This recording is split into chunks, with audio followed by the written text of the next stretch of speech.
La bienveillance est un terme très à la mode. Dans tous les discours, sur toutes les lèvres, elle s'invite dans toutes les disciplines.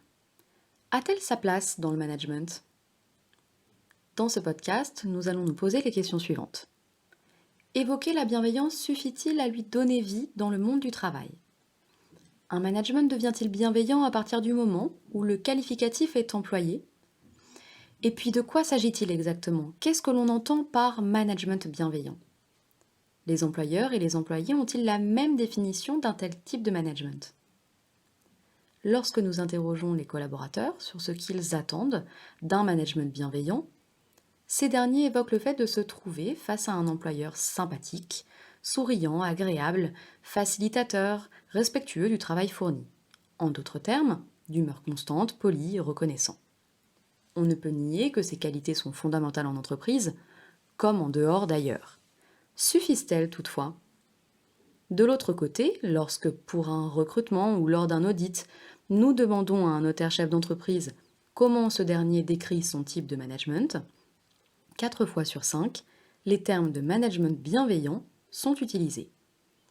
Nous leur demandons alors de préciser ce qu'ils entendent par là, et voici ce qu'ils nous répondent la plupart du temps.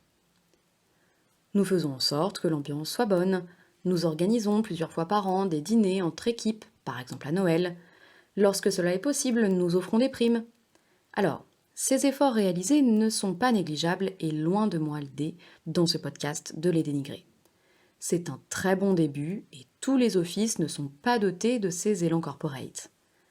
En revanche, en tant que conseiller en management, j'ai tendance à rester sur ma faim en matière de technicité du management opéré en pratique. Les questions que je me pose sont les suivantes.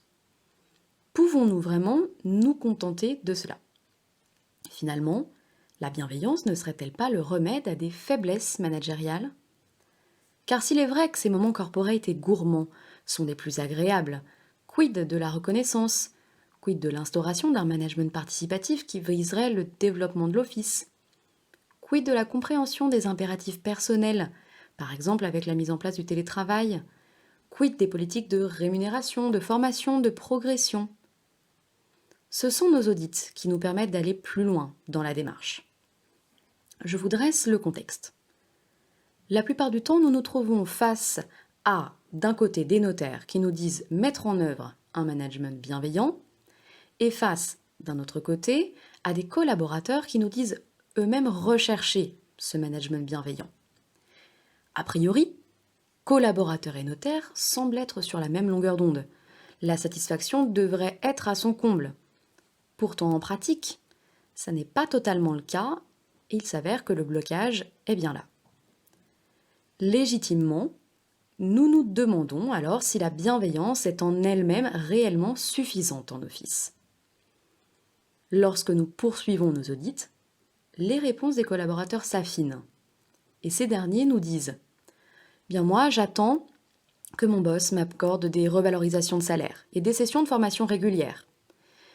Quant à moi, j'attends que mon patron comprenne et s'adapte à ma situation personnelle et notamment accepte le télétravail et le temps partiel que je demande depuis maintenant assez longtemps. » D'autres nous disent « Bien moi, j'attends que mon notaire soit juste et qu'il sache faire vraiment la différence entre mon investissement et le manque d'engagement de mes collègues. » Il y en a encore qui nous indiquent attendre que leur supérieur hiérarchique soit capable de déceler une perte de motivation de leur part et sache combler ce besoin de manière régulière.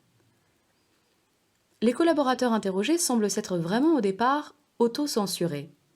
Mais pour quelles raisons? Serait-ce par peur de trop en demander et donc de risquer d'être déçus? Ou serait-ce par méconnaissance de ce que le management signifie et recouvre réellement? La question se pose. Et si nous trouvons la solution dans nos audits, un très bon point de départ est de revenir à la définition même des deux termes. Le management est défini comme la capacité d'un manager à diriger des équipes, à piloter des équipes, à prendre les décisions stratégiques nécessaires à la réalisation des objectifs collectifs. Et selon le Larousse, la bienveillance est une disposition d'esprit inclinant à la compréhension et à l'indulgence envers autrui. En d'autres termes, la bienveillance semble n'être qu'un support au management. et ne pas avoir en elle-même vocation à répondre à des problématiques managériales. D'autres questions demeurent au sujet de la bienveillance associée au management. Un manager que l'on ne qualifierait, entre parenthèses, que de compétent, serait-il de facto malveillant? La bienveillance à outrance ne confinerait-elle pas parfois à la mièvrerie ou encore au paternalisme? Peut-elle entraîner des situations infantilisantes? La bienveillance est-elle la réponse à tous les maux vécus en office? Peut-elle avoir des effets pervers? Pour aller plus loin sur cette thématique, nous vous invitons à nous rejoindre sur LinkedIn et à lire notre article répondant à ces questions. Il est souvent nécessaire de se libérer de certains tabous afin d'améliorer la qualité de son management et la performance de son office. La critique objective de la bienveillance dépourvue de management en est un très bon exemple.